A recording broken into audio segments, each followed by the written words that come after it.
ఆమోసు గ్రంథము 4వ అధ్యాయము 12వ వచనం. కాబట్టి ఇశ్రాయేలులారా, మీ ఎడల ఎలాగునే చేయుదను గనుక ఇశ్రాయేలులారా, మీ దేవుని సన్నిధిని కనిపించుటకై సిద్ధపడుడి. ప్రియులు ఆనంద్ గారు చిన్న ప్రార్థన చేస్తారు వాక్యానికి.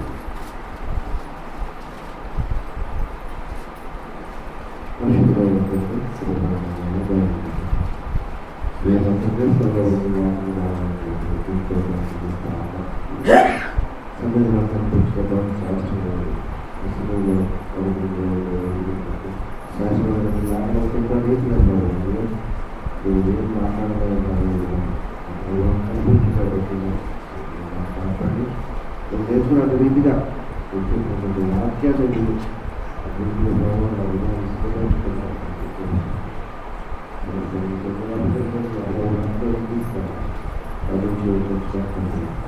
ఆమె నచ్చది. ప్రియులారా, ఆమోసు గ్రంథం చిన్న ప్రవక్తల గ్రంథాలు 12. చిన్న ప్రవక్తల గ్రంథాల్లో ఆమోసు గ్రంథము 3వ గ్రంథము. ఆమోసు 70 సంవత్సరాల చెరకు ముందు ప్రవచించినటువంటి ప్రవక్త. ఇందు అధ్యాయాలు 9 వచనాలు, 146 వచనాలు. చిన్న గ్రంథమే, చిన్న ప్రవక్తే అని అంటాం, కానీ దీంట్లో ఉన్నటువంటి విశేషమైనటువంటిది సంగతి ఏంటంటే తీర్పులు గురించి ఈయన ప్రవచించాడు. 8 దేశాల తీర్పులు, అంటే 8 రకాల జనాంగాలకు ఈయన తీర్పులు ప్రకటించాడు.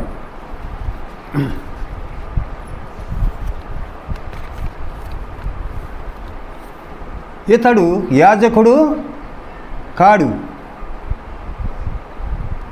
రాజవంశీయుడు కాదు, సామాన్యమైనటువంటి వాడు మాత్రమే కాక పశువులను కాచుకుని వాటిని కాచుకుంటూ తన పశువులను కాచుకుంటూ మేడి పండ్లు ఏరుకొని అమ్ముకొని జీవనోపాధి చేసినటువంటి వాడు. దేవాతి దేవుడు ప్రవక్తగా ఏర్పాటు చేసుకున్నటువంటి వాడు ఆమోసు అనగా భారము అనే అర్థము. తన ప్రజలు స్థితిని ఎరిగి భారము కలిగి దేవోక్తిని ప్రకటించినటువంటి వాడు ఆమోసు. మీరు మొట్టమొదటి నుంచి చూస్తే 3వ వచనాన్ని నుంచి, యెహోవా సెలవిచ్చినదేమనగా, దమస్కు 3 సార్లు 4 సార్లు చేసిన దోషములను బట్టి నేను తప్పకుండా వారిని శిక్షింతును. 6వ వచనం, యెహోవా సెలవిచ్చినదేమనగా, గాజా 3 సార్లు 4 సార్లు చేసిన దోషమును బట్టి నేను తప్పకుండా దాన్ని శిక్షింతును. 9వ వచనం, యెహోవా సెలవిచ్చినదేమనగా, తూరు 3 సార్లు 4 సార్లు చేసిన దోషమును బట్టి నేను తప్పకుండా దానిని శిక్షింతును. 5, యెహోవా సెలవిచ్చినదేమనగా, అమ్మోనీయులు 3 సార్లు 4 సార్లు చేసిన దోషములను బట్టి నేను తప్పకుండా వారిని శిక్షింతును. 6, యెహోవా సెలవిచ్చినదేమనగా, 2 అధ్యాయములు, యెహోవా సెలవిచ్చినదేమనగా, మోయాబు 3 సార్లు 4 సార్లు చేసిన దోషమును బట్టి నేను తప్పకుండా దాన్ని శిక్షింతును. 7, యెహోవా సెలవిచ్చినదేమనగా, యోధా 3 సార్లు 4 సార్లు చేసిన దోషమును బట్టి నేను తప్పకుండా వారిని శిక్షింతును. 8, యెహోవా సెలవిచ్చినదేమనగా, ఇశ్రాయేలు 3 సార్లు 4 సార్లు చేసిన దోషములను బట్టి నేను తప్పకుండా దానిని శిక్షింతును. 8 దేశాలకి 8 జనాంగాలకి గురించి ప్రవక్త అయినటువంటి ఆమోసు ప్రవచించాడు. ఒక రకంగా చాలా ఉన్నతమైనటువంటి వాడు. యెషయా గ్రంథంలో 66 గ్రంథాలు ఉన్నాయి, 66 అధ్యాయాలు ఉన్నాయి యెషయా గ్రంథంలో. ఆయన ఎంత చక్కగా దేశాల గురించి, రాజ్యాల గురించి ఆయన ప్రవచన చేశాడో, ఈయన కూడా 8 జనాంగాలు, 8 దేశాలని గురించి ఆయన, అంటే తీర్పు కాదు ఇక్కడ, శిక్ష వారికి వచ్చే శిక్షను ప్రవచన చేస్తున్నాడు. ఆ దేశాలకి, ఆ ప్రజలకు ఆయన వారికి వచ్చే శిక్షణ గురించి ప్రవచిస్తూ ఉన్నాడు. అంత మాత్రమే కాకుండా ప్రియులారా,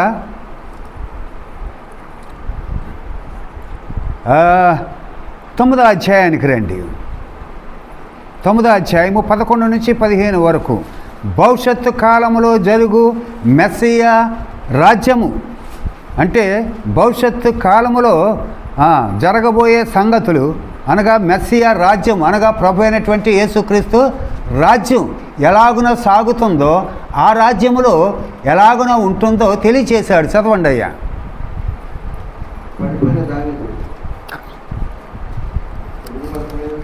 9వ అధ్యాయము మీరు రెక్టిఫై చేయొద్దు, చెప్పినప్పుడు జాగ్రత్తగా విని చదవండి. 9వ అధ్యాయము 11 నుంచి చదవండి. పడిపోయిన దావీదు గుడారములో ఆ దినమున నేను లేవనెత్తి దాని గోడలు బాగు చేసి దాని పోయిన చోట్లను బాగు చేసి ఏదోము శేషమును నా నామమును ధరించుటకు అన్యజనులందరినీ నా జనుల స్వతంత్రించుకున్నట్లు పూర్వపు రీతిగా దానిని మరలా కట్టుదును. చాలండి. పూర్వపు రీతి మరలా తీసుకుని వస్తాను, పూర్వపు వైభవాన్ని నేను తీసుకుని వస్తాను ఆ పట్టణానికి, ఆ దేశానికి, ఆ ప్రజలకు. ఎందుకు? వారు నా ప్రజలు జారిపోయారు, పడిపోయారు, వారిని వదిలిపెట్టను. ఏదేమైనా కానీ వారిని తిరిగి మరలా రప్పింతాను, పడిపోయిన గోడలు కడతాను, సమస్తము కూడా బాగు చేస్తాను, మేలుకై వారిని జ్ఞాపకం చేసుకుంటాను అని దేవుడు సెలవిస్తున్నట్లుగా ప్రవక్త అయినటువంటి ఆమోసు ప్రవచిస్తున్నాడు. ప్రవక్త యొక్క ప్రవచన అది నిలిచేది. చూడండి ఎలాగుంటుందో ఆ పాలనలో, మెస్సియా రాజ్యపు పాలన ఎలాగుంటుందో చూడండి. యోవేలు గ్రంథం 2వ అధ్యాయము 21 నుంచి చదవాలి.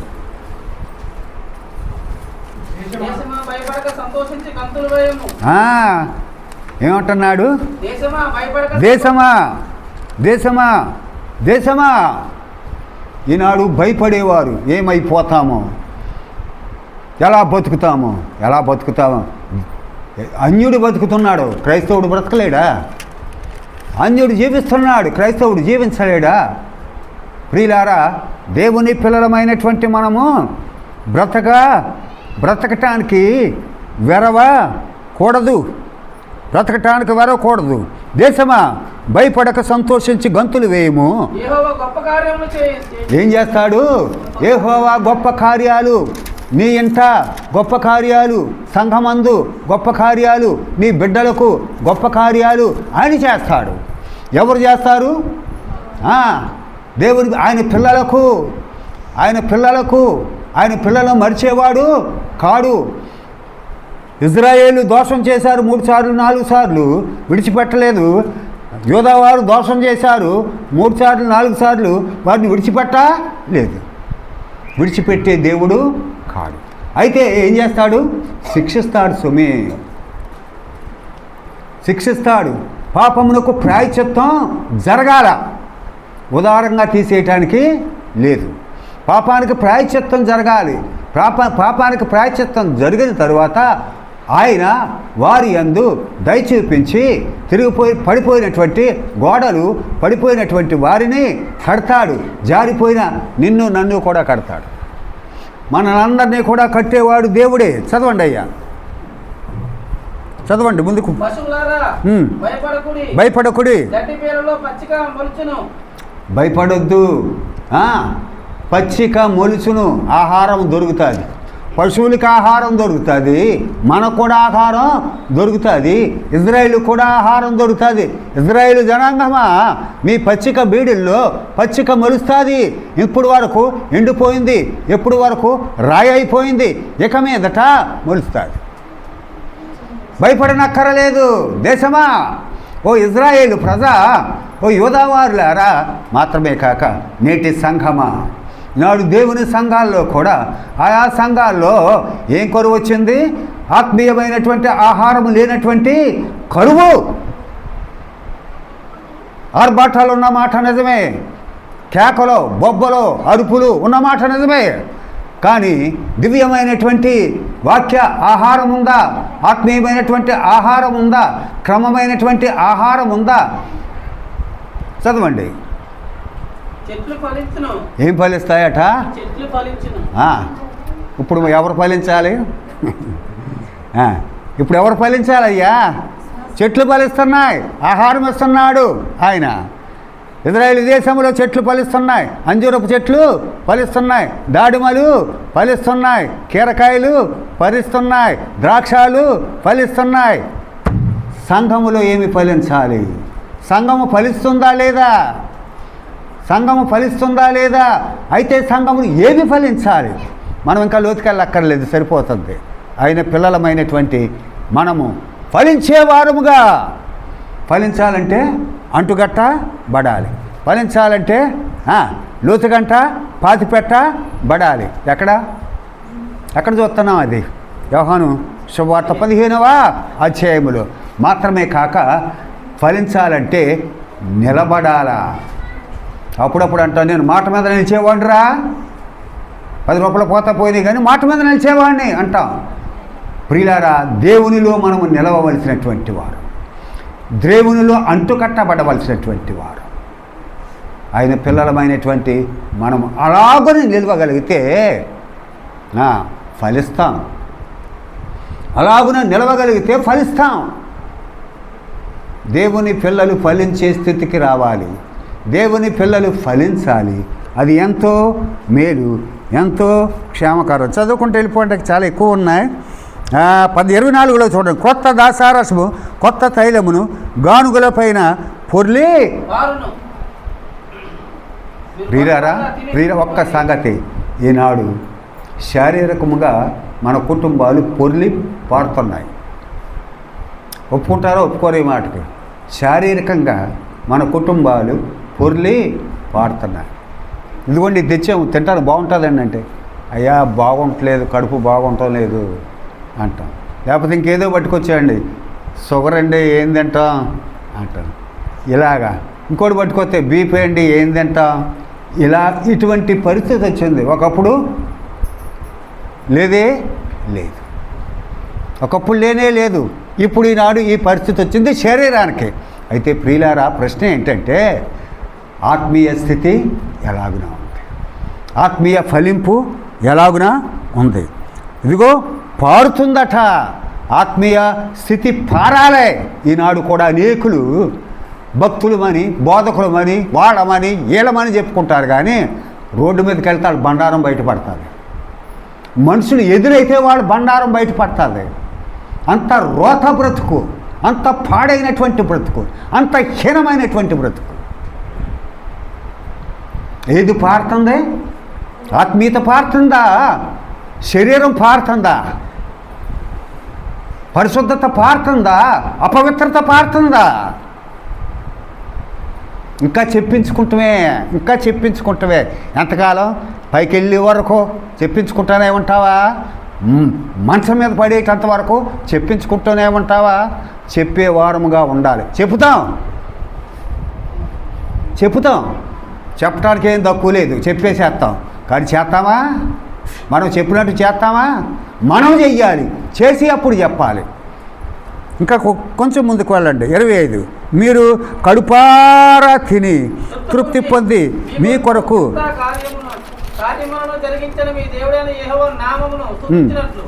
నేను పంపిన విడుదలను, గొంగళ పురుగులను, పత్ర పురుగులను, చీడ పురుగులను అను నా మహాసాన్యము తినివేసిన సంవత్సరంలో పంటను మీకు మరలా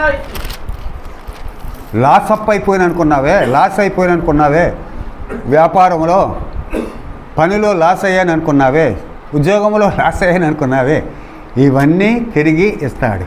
ఇదంతా కూడా మెస్సియా రాజ్యములో ఇజ్రాయేలుకు జరిగేది ఇప్పుడు మనకు జరిగేది 26, 27 వచనాలు మీరు తర్వాత చదువుకోండి, ఇప్పుడు అక్కర్లేదు. కరెక్ట్గా చదవాలి, వాటిని కరెక్ట్గా ధ్యానించాలి. ఇప్పుడు వరకు ఎందుకంటే సమయాన్ని చూసుకుని మనం ముందుకు సాగవలసినటువంటి వారం. ఎంత తేటగా మెస్సియా కాలం కనిపిస్తుందో, ఆ ఉన్నత స్థితి, ఆ గొప్ప స్థితి, కలిగినటువంటి స్థితి నేడు మనకుందా? ఆత్మీయ స్థితి. శారీరకముగా ఆయన మనల్ని దీవించాడు, శారీరకముగా ఆయన మనల్ని బలపరిచాడు, శారీరకముగా ఆయన మనల్ని నడిపిస్తున్నాడు. అయితే ఆత్మీయ స్థితి ఎలాగుంది? ప్రార్థనకు రాకపోవటం విచారకరమైనటువంటి సంగతి కదా. ఇన్ని చేసినా కనీసం ప్రార్థనకు రావటం, ప్రార్థనకు వస్తే నాకు మేలు అనుకుంటున్నారేమో. ఒకవేళ నాకు మేలు వేరే సంగతి, కానీ అది మీకే అసలైనటువంటి మేలు, అసలైనటువంటి క్షేమం. 3వ అధ్యాయం 18వ వచనం చదవండి. అదే గ్రంథం 3వ అధ్యాయం 18వ వచనం. ఆ దినమందు పర్వతములో నుండి క్రొత్త ద్రాక్షారసము పారును, కొండలలో పాలు ప్రవహించును. కాదు, కొండల్లో కూడా పాలు ప్రవహిస్తాయట.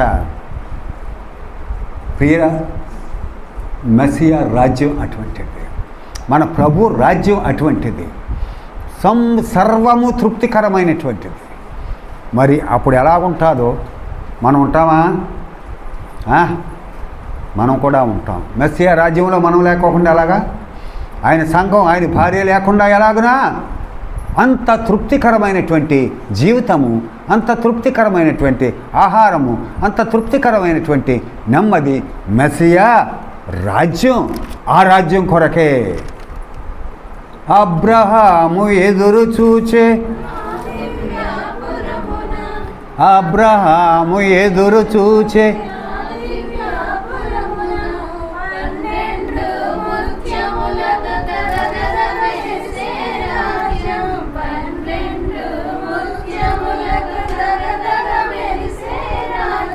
చెప్పితే తీరని రాజ్యం, అది ఏ మోక్షరాజ్యం. చెప్పితే తీరని. యెషయా గ్రంథం 61:4 వచనం. యెషయా గ్రంథము 61వ అధ్యాయము. పాడుగానున్న స్థలములను కట్టుదురు,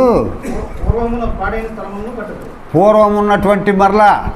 ప్రియులారా, అంతా కూడా రీమోడల్ చేయబడుతుంది, అంతా కూడా నూతనంగా కట్టబడుతుంది. ఎక్కడ చూసినా నూతనమే, ఎక్కడ చూసినా పరిశుద్ధతే, ఎక్కడ చూసినా క్షేమమే, ఎక్కడ చూసినా దీవెనే, ఎక్కడ చూసినా సంతోషమే, ఎక్కడ చూసినా ఆనందమే. మెస్సియా రాజ్యం. 65వ అధ్యాయం 21వ వచనం చదవండి. ఇంకా చక్కటి మాట ఒకటి కనపడుతుంది. 65:21.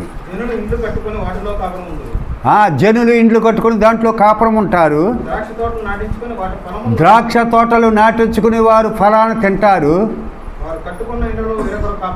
ప్రియులారా, సుఖ జీవనము, మంచి జీవితము, ఆనందకరమైనటువంటి జీవితము మెస్సియా రాజ్యం. మెస్సియా రాజ్యం గ్రహింపగలుగుతుందా ప్రియులారా? ఆయన రాజ్యం మెస్సియా రాజ్యం. గమనించి ఆయన పిల్లలమైనటువంటి మనము ఆత్మీయ జీవితంలో అభివృద్ధి పొందుటకు ముందుకు సాగవలసినటువంటి వారు. ఇది దేనికి ఆర్డర్ ఉండదు. ఇదిగో వారిని చూసాం, ఆ జనాంగాల్ని చూసాం, వారికి అందరికీ శిక్షలు అన్నాడు, కానీ తన ప్రజలకు మాత్రం వేరేగా చెప్పాడు. ఆయన ప్రజలను ఆయన విడిచిపెట్టాడు. మనం విడిచిపెట్టాడు కదని ఇంకా మనం అలాగే పడి ఉంటే, ఇంకా అలాగనే జారిపోతే, అలాగనే ఆ పనికిమాలిన స్థితికి వెళ్ళిపోతే విడిచిపెట్టడని అది న్యాయమా? అది క్రమమా? అది పద్ధత? పడితే లేవాలి కదా, ఎంతసేపు పడిపోయి ఉంటా. ఆయన పిల్లలము. ప్రియులారా, మనము ఆత్మీయ జీవితంలో అభివృద్ధి పొందుతూ ముందుకు సాగుదాం. ఇప్పుడు వెనక్కి రండి. 2వ అధ్యాయము 4, 5 వచనాలు చదవండి ఒకసారి. 2వ అధ్యాయం 4, 5 వచనాలు. ఆమోసు. యెహోవా సెలవిచ్చినదేమనగా, యోధా 3 సార్లు 4 సార్లు చేసిన దోషములను బట్టి నేను తప్పకుండా వారిని శిక్షించును. చాలు. యోధా వారు అంటే యోధా ఇజ్రాయేల్ వారు ప్రభు పిల్లలు, ప్రభువులో జీవించిన వారు, ప్రభు కొరకు జీవించినటువంటి వారు. ఏది ఏమైనా కానీ దేవుని విడిచిపెట్టినటువంటి వారు కారు. శరీరానికి దూరంగా ఉన్నటువంటి వారు. ప్రియులారా, దైవారాధన చేసినటువంటి వారు, దేవుని భయము కలిగినటువంటి వారు. కానీ ఇప్పుడు ఎలా ప్రవర్తిస్తున్నారు? వాళ్ళు అన్యుల వరే ప్రవర్తిస్తున్నారు. ఇది న్యాయమేనా? ఇది క్రమమేనా? ప్రియులారా, దేవుణ్ణి ఎరిగినటువంటి వారు ఎలా ప్రవర్తిస్తున్నారు? ఇప్పుడు అన్యుల వలె ప్రవర్తిస్తున్నారు. కాబట్టి వారిని శిక్షిస్తాను అంటున్నాడు. ఆయన పిల్లలమైనటువంటి మనము ఎలాగుంటున్నాం? ఆయన పిల్లలం కదా, ఎలాగుంటున్నాం? ఆయన పిల్లలము కదా, ఎలాగున జీవిస్తున్నాం? ఆయన పిల్లలము కదా, ఎలాగున నడుస్తున్నాం? ఆయన సేవ చేస్తున్నాం కదా, ఎలాగున మాట్లాడుతున్నాం? ఆయన వాక్యం చెప్తున్నాం కదా, ఎలాగున ఉంటున్నాం? ప్రార్థిస్తున్నాము కదా, ఎలాగున ఉంటున్నాం? ఇవన్నీ చేసేది మందిరానికి వచ్చిన తర్వాత కానీ మిగిలింది మా పని మేము చేసుకోవద్దేంటి అంటే అది వేరే సంగతి. ప్రభువులో సాగవలసినటువంటి ఆయన పిల్లలము, ప్రభువులో బలం పొందవలసినటువంటి ఆయన పిల్లలము. గనుక న్యాయకర్త అయినటువంటి దేవుడు శిక్షిస్తానంటున్నాడు. దేవుని పిల్లలనైనా ఆయన శిక్షిస్తాడు. దేవుని పిల్లలే కదా, వారు కూడా ఎలా చేశారు కాబట్టి వారిని శిక్షిస్తాను. అయితే ఏం చేశారు వాళ్ళు? దేవుని జనాంగం ఇప్పుడు మొత్తం అన్నీ విడిచిపెట్టేసాం వాళ్ళందరినీ కూడా. లాస్ట్ 7, 8లో ఉన్నటువంటి ఇజ్రాయేలు, యూదులు, వీరి గురించే మనం చూస్తున్నాం. ఎప్పుడు మనమే చూసుకోవాలి. క్రైస్తవులు ఎవరిని అనటానికి మనకి అవసరం లేదు కాదు. ఎవరిని అనకూడదు, ఎవరిని ఏమీ అనకూడదు. మనమే బుద్ధి చెప్పుకోవాలి. ఇది వాక్య కూటం, సువార్త ప్రకటిస్తాం. కానీ ఈ వాక్యం వారికి కాదు, ఈ వాక్యం మనకి, దేవుని పిల్లలమైనటువంటి మనకి. ఇక్కడ ఎవరికి చెప్పాడు? లాస్ట్ ఆఖరువులో 7, 8లో 7వ ప్రజలు 8వ ప్రజలు ఇద్దరు కలిసి ఎవరు? ఇజ్రాయేలు, యూదులు. అంతే కదా, వారు ఇజ్రాయేలు, యూదులు.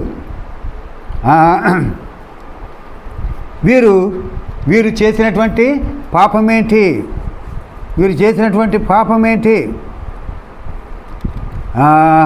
మీరు మొదటి వచనం చూస్తే పితరులు అనుసరించినటువంటి అబద్ధములు చెప్పారు అని వ్రాయబడి ఉంటుంది. మీరు చదివారు ఆ మాట? పితరులు అనుసరించినటువంటి అబద్ధములు చెప్పిరి. ఒకటి, ప్రియులారా, ఇజ్రాయేలు చేసినటువంటి పని, వారు చేయకూడనటువంటి పని ఇది చేశారు. తమ పితరుల వలె అబద్ధాలు మాట్లాడారు, చెడుతనము చూపించారు కదా. అయితే మనము ఎఫెసీ పత్రిక 4వ అధ్యాయం 25వ వచనం, దేవుని పిల్లలమైనటువంటి మనము, నాడు వారు నేడు మనము, నాడు యోధా ఇజ్రాయేలు, నేడు క్రైస్తవులము, దేవుని పిల్లలము. చదవండి 4, 5 అధ్యాయము 25వ వచనం.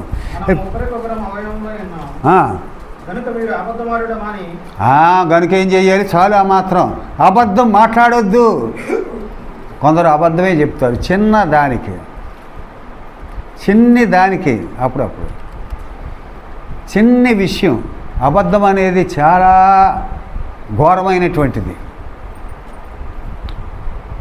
ప్రకటన గ్రంథం 8వ అధ్యాయం తీసి అక్కడ కొన్ని లక్షణాలు ఉన్న వారిని నరకానికి వెళ్తారు అని చెప్పాడు. ఆఖరుని ఏముందో చూడండి, చివరి ఆఖరుని ఏముంటుందో చూడండి. అబద్ధికులందరూ. ఆ మాట చదవండి.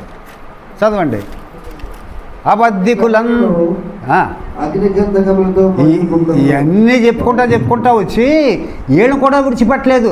అబద్ధికులనందరినీ మండుగుండములో పాలు పొందెదరు. ఇది రెండవ. మరి చిన్నగానే గక్కున అబద్ధం ఆడతాం. అబద్ధం ఆడటానికి ఆలోచించాలి. అంటే 1000 అబద్ధాలు ఆడి పెళ్లి చేయమన్నాడని అబద్ధం ఆడదామంటారా? ప్రియులారా, ఆత్మీయమైనటువంటి స్థితి ఏదో గాలికి మనం శ్రమాడకూడదు. గాలికి శ్రమాడకూడదు. దేవుని పిల్లలము, దేవుని ఆత్మ కలిగి జీవిస్తున్నటువంటి వారము ప్రతి విషయాన్ని క్షుణ్ణంగా మనము చూడవలసినటువంటి వారమై ఉన్నాం. గనుక ఆయన పిల్లలమైనటువంటి మనము ఒకరితోనొకరు ఏం చేయకూడదట? అబద్ధము తగదు మనకి. అబద్ధాలు ఆడకూడదు. మత్తయి సువార్త 5:27. నేను త్వరగా వెళ్ళిపోతాను, చాలా చదవండి. మత్తయి సువార్త 5:37. మీ మాట అవునంటే అవును, మీ మాట అవునంటే అవును, కాదంటే కాదు అని ఉండవాలి. అప్పుడప్పుడు కొన్ని విషయాలు మాట్లాడేటప్పుడు కొంతమంది అంటారు, ఇప్పుడు ఎందుకులేంటి తర్వాత చూసుకుందాం, ఎంతో కొంత ఏదో ఒకటి ఎంతో కొంత తర్వాత చూసి ఏంటి దాని అర్థం? మనకేమి ఇక్కడేమో బుర్ర పాడైపోతూ ఉంటుంది కదా. ఎంతో చెప్పు అంటే తర్వాత చూసుకుందామండి. ఏం తర్వాత చూసుకుంటావు? ప్రియులారా, నీ మాట అవునంటే అవును, కాదంటే కాదు. దీంట్లో చాలా విషయాలు ఉన్నాయి. కానీ దేవుని కార్యాలు జరిగించినప్పుడు మాత్రమే కాక నీ ఎంట నీ బిడ్డల విషయం ఏదైనా ఒక కార్యం జరిగించాలన్నప్పుడు ఇదిగో ఈ విధంగా కార్యము జరిగిస్తే బాగుంటుంది అని దేవోక్తి పలుకుతూ ఉంటే చూద్దామండి, ఎలా వీలుంటే అలా చేద్దాం. ఎంత తెలుగు! ఇప్పుడు ఏం చెప్పినా ఈ గొడవ వస్తుందేమో అని ఎలాగుంటే అలా చూద్దాం. ఎలాగుంటుంది దేవుని మాట? ఇప్పుడు కాదు, యుగాల్లో కూడా అలాగనే ఎలా రాయబడిందో అలాగనే ఉంటుంది. పరిశుద్ధాత్మ దేవుడు ఎలాగనే ప్రేరేపిస్తాడో ఎప్పుడు అలాగనే ప్రేరేపిస్తూ ఉంటాడు. దేవుని యొక్క వాక్యం ఎలా ఉంటుందో అలాగే ఉంటుంది. నువ్వు దానికి కిందేసి మీదేసి చేస్తే అయ్యేది కాదు. ప్రియులారా, నీ మాట అవునంటే అవును, కాదంటే కాదు. ఇర్మియా గ్రంథము 9:14. ఈ పనులు చేశారు వారు, అబద్ధాలు ఆడారు. మనం ఎలాగుండాలో చెప్తున్నాడు. ఒకరితో ఒకరు అబద్ధం ఆడొద్దు అంటున్నాడు. మీ మాట అవునంటే అవును, ఖచ్చితమైందిగా ఉండాలి అంటున్నాడు. ఇర్మియా గ్రంథంలో ఏమంటున్నాడో చూడండి. 9:14. తమ హృదయ మూర్ఘత చొప్పున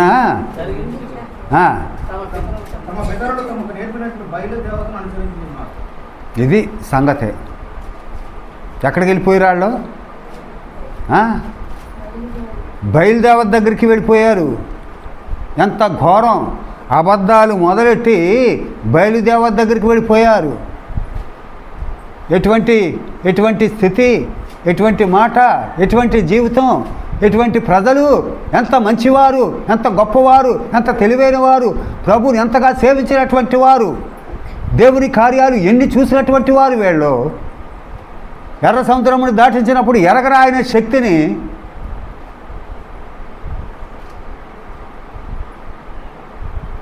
ప్రియులారా, మనం ఎంత శక్తి కలిగి ఉన్నాం ప్రభువు, ఎంత దైవశక్తి కలిగి ఉన్నాం, ఎంత వాక్యాన్ని వింటున్నాం, ఎన్ని రీతిలుగా వాక్యాన్ని వింటున్నాం, ఎన్ని రీతిలుగా మనకి బలాన్ని ఇస్తున్నాడు ప్రభు, ఎన్ని రీతిలుగా ఆత్మీయ స్థితిలో మనల్ని నడిపిస్తున్నాడు. నిలవద్దా? నడవద్దా? ముందుకు సాగుదాం. యెహెజ్కేలు గ్రంథము 20:18, 23. 20:18, 23.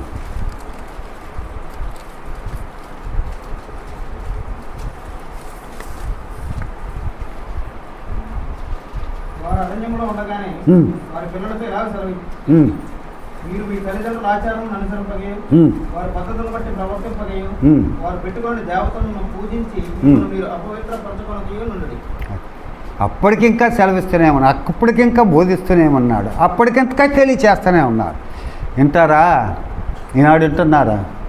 అలా ఉండండి, ఇలాగ ఉండండి. అప్పుడు జరిగింది ఏదో జరిగిపోయింది, వాళ్ళు శిక్షించాను అయిపోయింది, మీరు ఎలాగ ఉండండి అంటే ఇప్పుడు ఉంటున్నారా? వింటున్నారా? వింటాం, అలాగా చెవాలుగా వేసి వింటాం వరకే, నడవద్దా? అలాగా మంచిది ప్రియులారా. మీరు మీ పితరుల అబద్ధముల చొప్పున నడిచారు. ఇది మొదటి పాపం. దేవుని పిల్లలైనటువంటి యూదా ఇజ్రాయేలు చేసినటువంటి మొదటి పాపం. రెండవది ఏంటి? యెహోవా ధర్మశాస్త్రమును విసర్జించారు. మీరు చదువుకోండి, అది అయ్యేమో అక్కడే ఉంటాయి. యెహోవా ధర్మశాస్త్రాన్ని విసర్జించారు. విసర్జించొద్దా? ధర్మశాస్త్రాన్ని గురించి ఏం చెప్తున్నాడో యెహోషువ గ్రంథం 1వ అధ్యాయం 8వ వచనం. 3 మాటలు, 3 తప్పులు చేశారు, 3 పాపాలు చేశారు వారు, దేవుని జనాంగం. యెహోషువ గ్రంథము 1వ అధ్యాయం 8వ వచనం. ఈ ధర్మశాస్త్ర గ్రంథమును నీవు బోధింపక అంటే బోధించాలి, తప్పిపోకూడదు.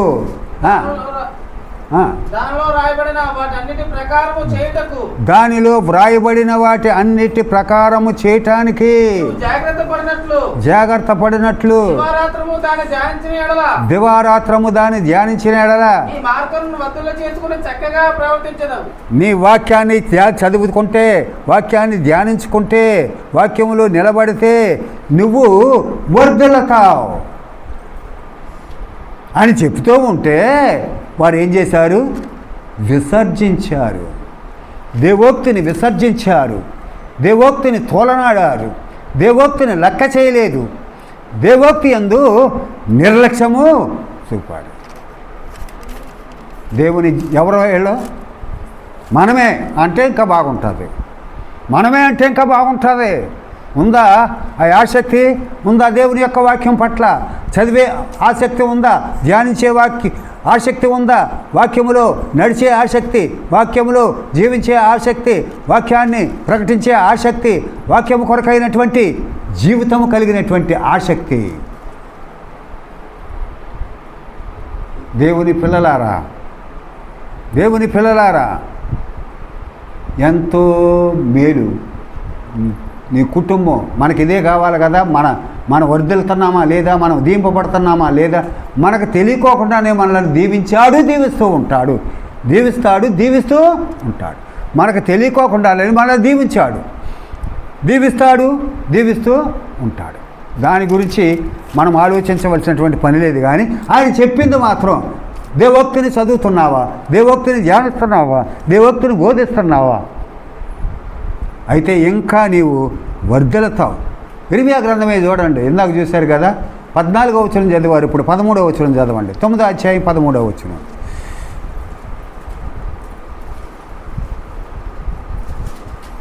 అందుకు యెహోవా ఎలాగ సెలవిచ్చుచున్నాడు, వారు నా మాట వినకయు దానిని అవలంబించకయు నేను వారికి నియమించిన నా ధర్మశాస్త్రమును విసర్జించి సరిపోద్ది అసలే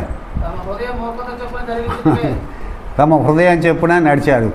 ధర్మశాస్త్రాన్ని ఏం చేశారట? విసర్జించారు. బైబిల్ అంటే ఎంత లెక్క? ఇప్పుడు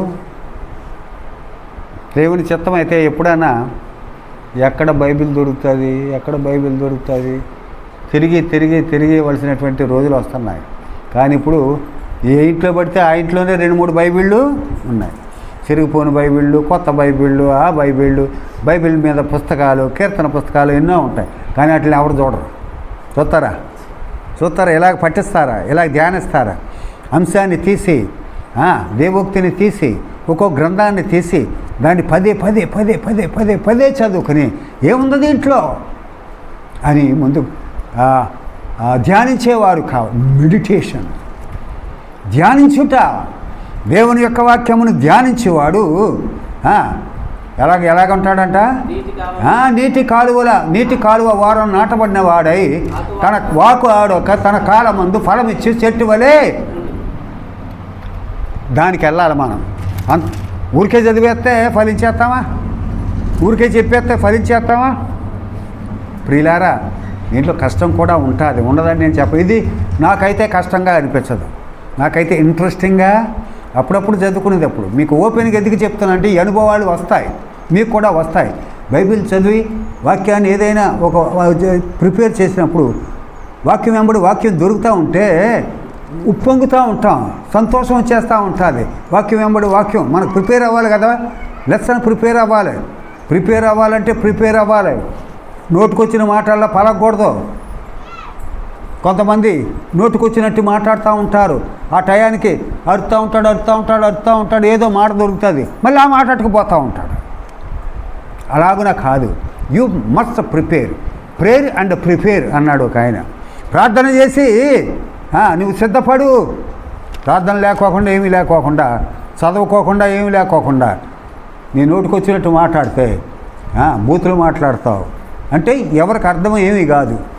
నువ్వు చెప్పే సబ్జెక్టు ఎవరికేమీ అర్థం కాదు. సబ్జెక్టు పరంగా ఉండాలి. ఏం చెప్పాడు ఈయన అనేది. నేను మూడు మాటలు చెప్తున్నాను. దేవుని ప్రజలైనటువంటి ఇజ్రాయేలు కొరకు చూపించి మన పరిస్థితి ఏంటో మూడు మాటలు మీకు తెలియచేస్తున్నాను.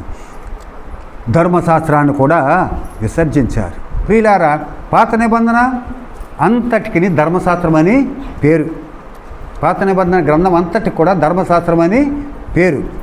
దేవుని వాక్యమునకు లేఖనాలని, కట్టడాలని, న్యాయ విధులని ధర్మశాస్త్రము అని పేరు. ప్రియులారా, అంటే టోటల్గా దేవోక్తి అంటే దేవుని యొక్క మాట. దేవోక్తి అంటే దేవుని యొక్క మాట.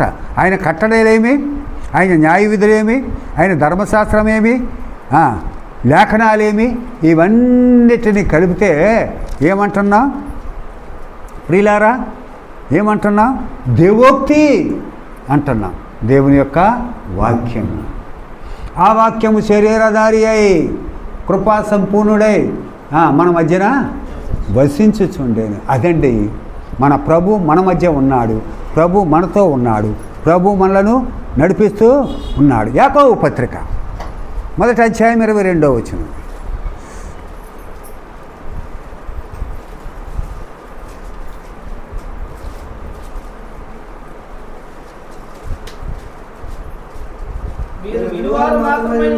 మీరు వినువారు మాత్రమయ్యుండి మిమ్మును మీరు మోసపుచ్చుకొనుకోకుండా వాక్య ప్రకారము ప్రవర్తించువారై ఉండుడి. ఇంకా అక్కర్లేదు, మీరు చదువుకోండి కింద. అలాగ విని అలాగ చేయనటువంటి వాడు అద్దంలో తన ముఖం చూసుకుని బయటికి వెళ్ళిపోయి మర్చిపోయేవాళ్ళలాగా ఉంటాడని ఉంటుంది అంతే. వాక్యము వినేవారయ్యుండి ఏం చేయాలంట? అలాగునా జీవించాలి. ఇజ్రాయిలారా, యూదావారులారా అని వారికి చెప్తున్నాడు. ప్రియమైనటువంటి సంఘమా, ఆయన రక్తములో కడగబడినటువంటి సంఘమా, పరిశుద్ధపరచబడినటువంటి సంఘమా, ఏకమై ఉన్నటువంటి సంఘమా, ఐక్యత కలిగినటువంటి సంఘమా, ప్రభుని ఆరాధించుతున్నటువంటి సంఘమా, ప్రభు ఎడల ప్రేమ కలిగిన సంఘమా, ఇదిగో ఇలాగున జీవిస్తే ఎంతో క్షేమకరం. వాక్యానుసారమైనటువంటి జీవితం అంటే అది. వాక్యానుసారమైనటువంటి నడవడిక అంటే అది. ఆయన పిల్లలమైనటువంటి మనము అలాగున జీవిద్దాం. అయితే ఒక మాట కూడా చూడండి. లూకాసు శుభవార్త 11:27-28 వచనాలు. ఇంకా కొద్దిగా ఉంది, చూపిస్తాను మీకు కొన్ని మాటలు. చదవండి. 11 ఈ మాటలు చెప్తుండగా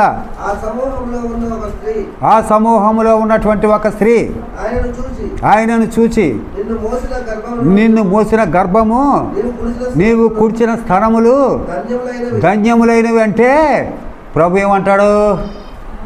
చదవండి.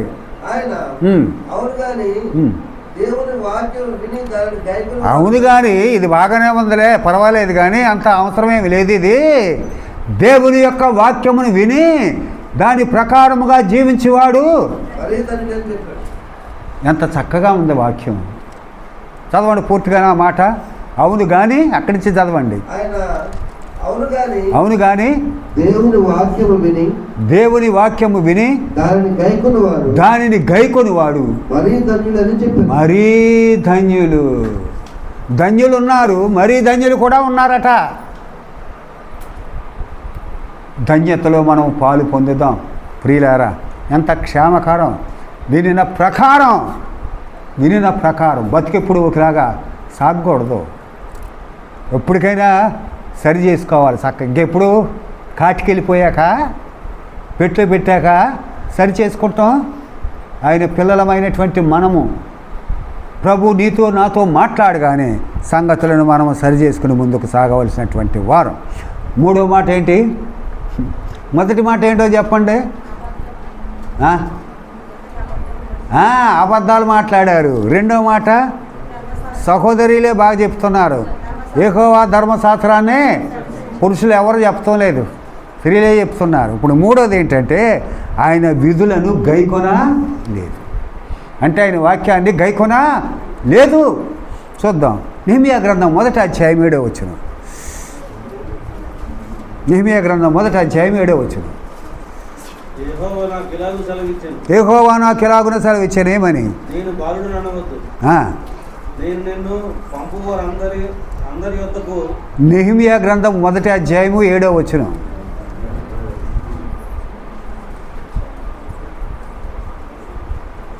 నీ ఎదుట బహు అసహ్యముగా ప్రవర్తించితివి. నీ సేవకుడైన మోసే చేత నీవు నిర్ణయించిన ఆజ్ఞలైనను కట్టడలైనను విధులైనను మేము గైకొనకపోతిమి. ఏం చేశారు? మోసే ధర్మశాస్త్రాన్ని గైకొనలేదు. ప్రియులారా, ఇన్ని ఏండ్లుగా ఇంతకాలముగా వారానికి కనీసం 3 సార్లైనా దేవుని యొక్క వాక్యాన్ని అందిస్తున్నాం. అలాగనే నడుస్తున్నారా? మనం అంటున్నాను సుమి, మీరు అంటం లేదు. అలా నడుస్తున్నామా? వాక్యానుసారంగా నడుస్తున్నామా? మోషే ధర్మశాస్త్రం 40 దినాలు తిండి లేక నీళ్లు లేక ఆ కొండ మీద ఉండిపోయాడు. ఆ ధర్మశాస్త్రం కొరకు ప్రభు రాసిచ్చాడు, తీసుకొచ్చాడు, దాచుకోలేదు. వారికి అప్పగించాడు. కానీ వాటిని కూడా వారు గైకొనా లేదు.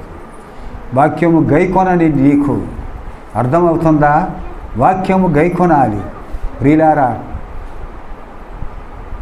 ఇంకా వేరే ఏమీ చెప్పకూడదు. కానీ ఆఖరువుని మనకు మిగిలేది మనం ఎలా జీవించామో దాన్నే చెప్పుకుంటూ ఉంటాం.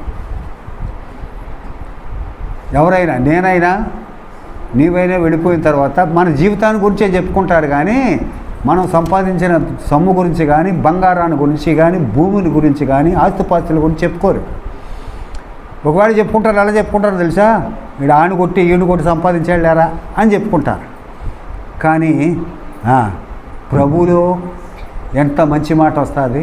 ప్రభువులో జీవిస్తే, ప్రభు కొరకు జీవిస్తే ఎంత మంచి పేరు కలుగుతుంది, ఎంత దీవెన దొరుకుతుంది నీ బిడ్డలకు. నిన్ను ఆ రీతిగా ఎన్నిక చేసినప్పుడు నీ బిడ్డలు ఆ దీవెన పొందుతారు. నీ బిడ్డలు దీవెన పొందాలంటే వాక్యాన్ని నేను కానీ నీవు కానీ నెరవేర్చవలసినటువంటి వారం, దేవోక్తిని నెరవేర్చవలసినటువంటి వారం. చదవటం, ధ్యానించడం, బోధించడం నెరవేర్చవలసినటువంటి వారు. ఇంకా బోధించడం మొదలెడితే బోధించేస్తానా? మీరు ఎంతసేపు మాట్లాడమంటే అంతసేపు నేను మాట్లాడతానండి. 2 గంటలైనా పర్లేదు, 3 గంటలైనా పర్లేదు. ఏం మాట్లాడతావు నువ్వు? ఏంటి బోధకుల వరుస, వారి క్రమం, వాక్య నేర్పు, దేవుని యొక్క నడిపింపు, పరిశుద్ధాత్మ దేవుని నడిపింపు ఏముంటుంది? నేను మాట్లాడతాను అంటున్నాడు, పరిశుద్ధాత్మ దేవుడు నడిపిస్తాడు అని అంటం లేదు. నేను మాట్లాడతాను 2 గంటలైనా, 3 గంటలైనా, 4 గంటలైనా. పరిశుద్ధాత్మ దేవుడు మనల్ని నడిపించాలి. వారం అంతా, అంటే వారమే కాదు, రోజులంతా ఎప్పుడెప్పుడో పాత పాఠాలు రాసేసుకుని సిద్ధపడి ప్రార్థన చేసి మరలా వాటి కొరకు ప్రార్థన చేసి భయపడుతూ సంఘానికి అప్పగిస్తాం. ఎలాగుంటుందో? సంఘానికి ఉప్పేసినట్టు ఉంటుందా, చప్పగా ఉంటుందా? నేనేమనుకుంటానంటే ఉప్పు సప్పన కాదు కానీ కారంగా ఉంటుందేమో అనుకుంటూ ఉంటాను. కొన్ని లెసన్స్ కారంగా ఉంటాయి, చేదుగా ఉంటాయి. చేదును భరిస్తే ఆరోగ్యం ఉంటుంది. సుమి, కాకరకాయ ఎందుకు తింటారు? కాకరకాయ నేను తిన్నాం, కాకరకాయ తిన్నాను, బీరకాయ తిన్నాం.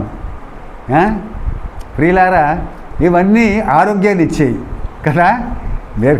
ఏం కూర అండి? బీరకాయ అంటే మా చిన్న చెల్లి ఉంది, అంటే ఇద్దరు చెల్లెళ్ళు, చిన్న చెల్లి ఉంది.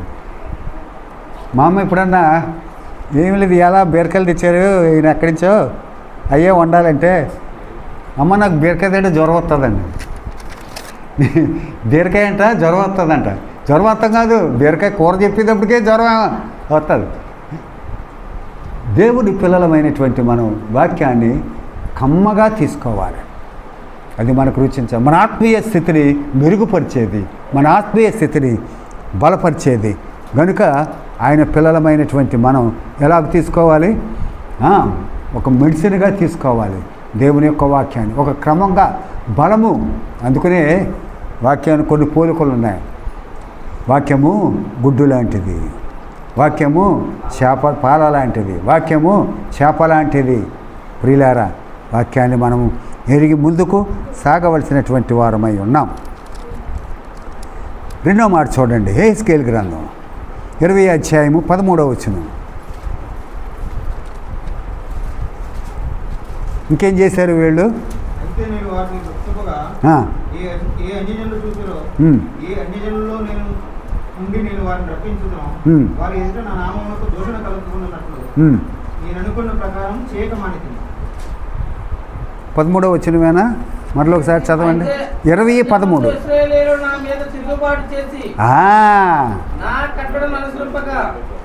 నా మీద తిరుగుబాటు చేశారు అంటే నా కట్టలను అనుసరించారు.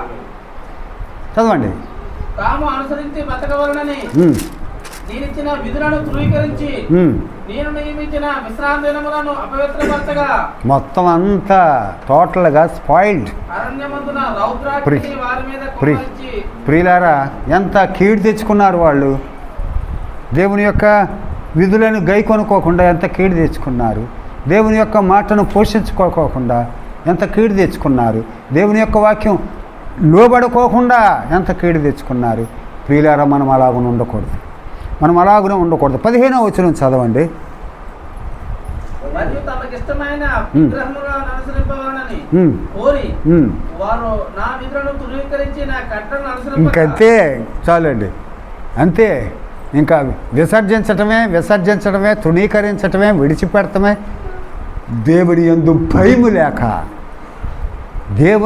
భయము లేక భయపడవా? ప్రియులారా, సిలువలో దొంగ భయపడినటువంటి వాడు, భయపడే రెండో వాడిని ఏమంటున్నాడు? నువ్వు భయపడవా? దేవుడికి భయపడవా? ఈనాడు భయం లేదు. ప్రార్థనకి రావటానికి భయం లేదు. ఎప్పుడైనా వెళ్దాం, ఎప్పుడైనా వెళ్ళిపోదాం, ఎప్పుడైనా వెళదాం, ఎప్పుడైనా వెళ్ళిపోదాం. మనకు అర్జెంట్ ఉంటుంది, మనకు ఎన్నో పనులు ఉంటాయి. అట్లైనా మానుకుంటా? ప్రియ స్నేహితుడా, ప్రియ సహోదరి, వాక్య గమనింపు లేదా? నీకు విచక్షణ లేదా? ఆలోచన లేదా? వివేకము లేదా? దేవుని యొక్క వాక్యాన్ని నువ్వు ఎలాగున ఆలోచన చేస్తున్నావు? భయపడవా? దేవుని యొక్క వాక్కుకి, దేవోక్తికి భయపడవా? ఎందుకంటే దేవుడు లోకాన్ని ఎంతో ప్రేమించాడు. ఇప్పుడు వరకు మనం చూసాం, ఎన్ని చేసినా కానీ ప్రేమించానే అంటున్నాడు దేవుడు. అటువంటిప్పుడు భయం ఎందుకుంటుంది మనకి? ఆయన పిల్లలము జాగ్రత్తగా ఉందాం. 19వ అధ్యాయం 7వ వచనం చదవండి. 19:7. అదే యెహెజ్కేలు గ్రంథం. నగరులను అవమానపరిచి వారి పట్టణములను పాడు చేశారు. దాని గర్జన ధ్వనికి దేశమును అందులోనున్న సమస్తమును పాడాయి. నలుదిక్కుల దేశపు వీరులందరూ దాన్ని పట్టుకొనుటకు పొంచి ఉండి అది వారి గోతిలో చిక్కింది. ప్రియులారా, ఇక్కడ మనం అర్థం చేసుకోవాల్సింది ఏంటంటే, వారు అలా నడిచారు కాబట్టి దేశం ఎలాగో పాడయ్యింది. వారు అలాగున నడిచారు కాబట్టి దేశం ఎలాగున పొంచి ఉన్నారు దోచుకుంటానికి. మనల్ని కూడా దోచుకుంటానికి ఒకడు పొంచి ఉన్నాడు. ఎవడాడు? సాతాను. మనల్ని పుచ్చుకొని మనల్ని దోచుకుంటాకు చూస్తున్నాడు. మనల్ని దోచుకుంటాం. ఎలా దోచుకుంటాడు? శుభ్రంగా ప్రార్థనకి వెళ్ళక్కర్లేదే శుభ్రంగా పడుకుని ఇద్దరు ఇప్పుడు దాకా కష్టపడి వచ్చావు. ఇప్పుడు వెంకటలక్ష్మి ఉంది పాపం, స్కూల్లో మాట్లాడి వస్తుంది. ఏమనిపిస్తుంది? కంచేపు పండుకుంటే బాగుండదు. శరీరం అక్కడ పడగొట్టేస్తాడు. కానీ శుభ్రంగా స్నానం చేసి చిన్న ప్రార్థన చేసుకుంటే వాడి దగ్గరికి ఆయన పిల్లలము మనము ఎదిరించాలి. అందుకనే రక్తము కారునంతగా మనము పోరాడవలసినటువంటి వారమై ఉన్నాం. వాడు పాడు చేస్తాడు కాబట్టి వాడితోటి మనం పోరాడవలసినటువంటి వాడమై ఉన్నాం. 24 అధ్యాయం 3వ వచనం చదవండి. మరియు తిరుగుబాటు చేయు ఈ జనులను గూర్చి ఉపమాన రీతిగా ఇట్లు ప్రకటింపము. ప్రభువైన యెహోవా సెలవిచ్చినదేమనగా, కుండను తెచ్చి దానిలో నీళ్లు పోసి దాన్ని పొయ్యి మీద పెట్టుము. దీని గురించి ఒకసారి విప్పి చెప్తాను మీకు. చదవండి. తొడదెబ్బ మొదలగు మంచి మంచి ముక్కలన్నీ చేర్చి అందులో వేసి ముంచి ఎముకలను ఏరి దాన్ని నింపుము. మందలో శ్రేష్టమైన వాటిని తీసుకొని అందున్న ఎముకలను ఉడికినట్లు చాలా కట్టెలు పోగు చేయము. దాన్ని బాగుగా పొంగించుము. ప్రియులారా, కట్టెలు కావాలి, బాగుగా ఉడకాలి. ఇంకేమంటున్నాడు ఇంకొక మాట? చాలినంతగా ఉడికించుము. చాలినంతగా వాక్యాన్ని ఏం చేయాలి? మనం అర్థము చేసుకునేటంత వరకు చదువుతూ ధ్యానిస్తూ మీకు సింపుల్గా చెప్తున్నాను. మరొకసారి ఎప్పుడైనా వచ్చినప్పుడు అది విప్పి మీకు చెప్తాను.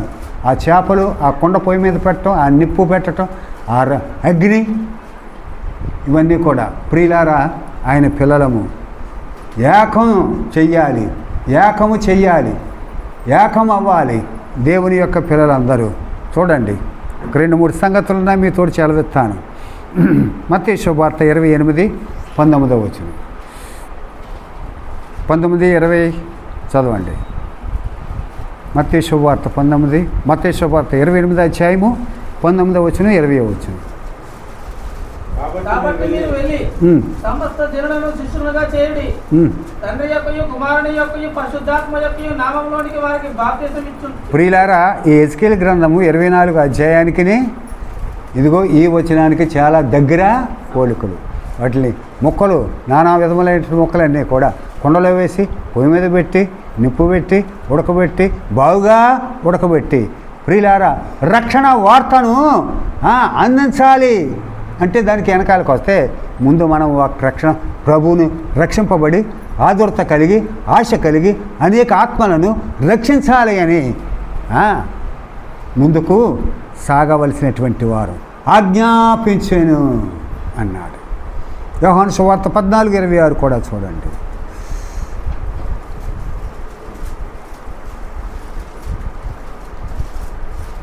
ఆదరణకర్త అనగా తండ్రి నామమున పంపబోవు పరిశుద్ధాత్మ సమస్తమును మీకు బోధించి నేను మీతో చెప్పిన సంగతులన్నింటినీ మీకు జ్ఞాపకం చేయను. ప్రియులారా, ఆయన జ్ఞాపకం చేసేటప్పుడు నీకేంటి? నువ్వు వాక్యం దగ్గర కూర్చో, ఆయన ఇస్తాడు వాక్యం. ఆదరణకర్త అనగా పరిశుద్ధాత్మ దేవుడు. నువ్వు కూర్చో, చక్కగా కూర్చో. నీ బుర్రలో ఏదో పెట్టుకుని కూర్చున్నావుగా అక్కడ పోద్ది. ప్రశాంతంగా ఒక హాఫ్ అన్ అవర్, గంటలు కూడా అక్కర్లే. మనసు సూటిగా నిలబెట్టి చక్కగా వాక్యాన్ని ధ్యానిస్తే ఆ ప్రభువే మనకి ఇస్తాడు. ఆ ప్రభువే మనకు జ్ఞాపకం చేస్తాడు. ఆ ప్రభువే మనకు బోధిస్తాడు. అప్పుడు కొన్ని మాటలు దేవుని సన్నిధిలో అర్పింపగలం. మంచిది. ప్రియులారా, ఆమోసు గురించినటువంటి కొన్ని సింపుల్ ఒక్క సంగతి ఇది, ఒక్క మాట. యోధా ఇజ్రాయేలు ప్రభులో ఉండవలసినటువంటి వారు దారి తప్పారు. వారికి శిక్ష. ఏటిలో దారి తప్పారు? పితరుల వలె అబద్ధాలు చెప్పారు. రెండవది ధర్మశాస్త్రాన్ని విసర్జించారు. మూడవది తన విధుల నుండి వైదొలిగారు. విధులను గైకొన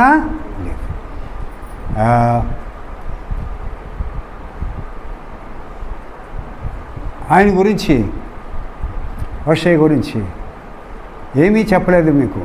ఒక్క మాట చెప్తాను. ఆయనలో ఉన్న గొప్ప గుణం, మంచి గుణం, ఉన్నతమైనటువంటి గుణం. 7వ అధ్యాయము 14వ వచనం చదవండి, మనం ముగించుకుందాం.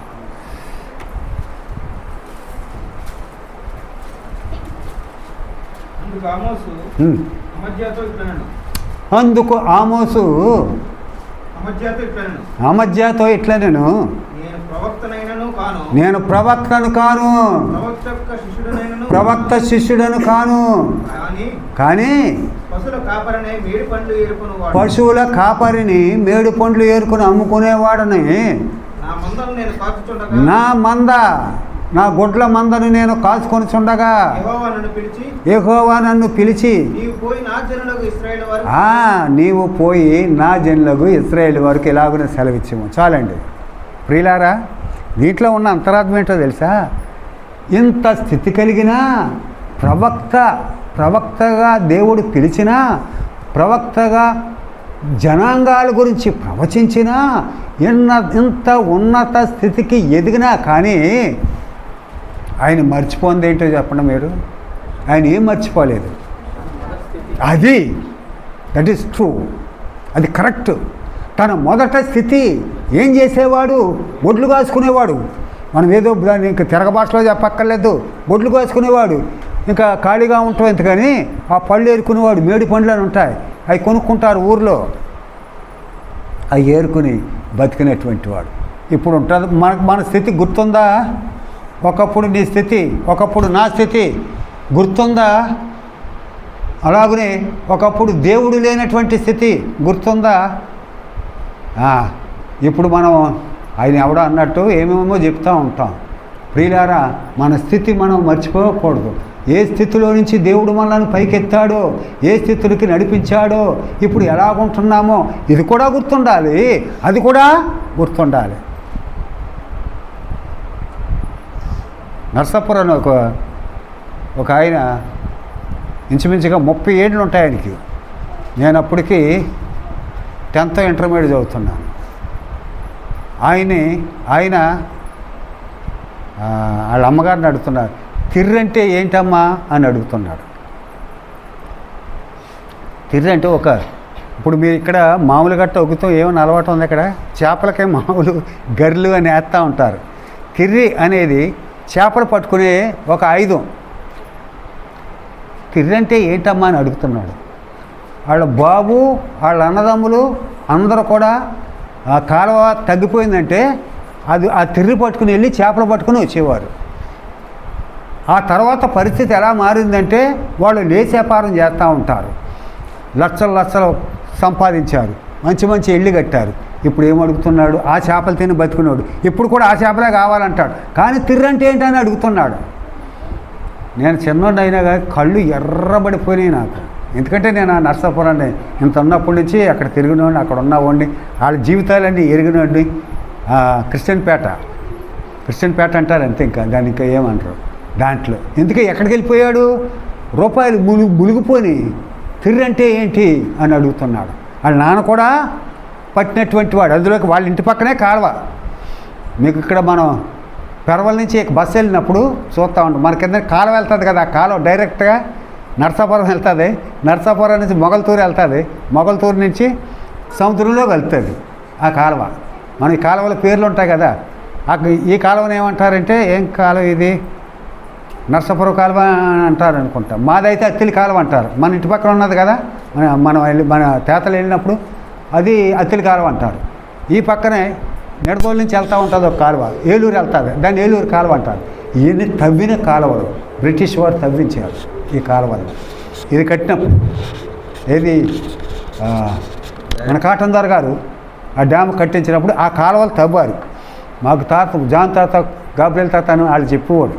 మేము తవ్వారే ఇంట్లో పనిలోకి వెళ్ళేవాళ్ళు కుర్రోళ్ళుగా అని చెప్తూ ఉండేవారు మాకు. ప్రియులారా, ఆమోసు తన స్థితిని మరవలేదు. నా పరిస్థితి ఇది. ప్రియులారా, మన స్థితిగతులు అంటే మర్చిపోవాలి, మరవకూడదని కాదు.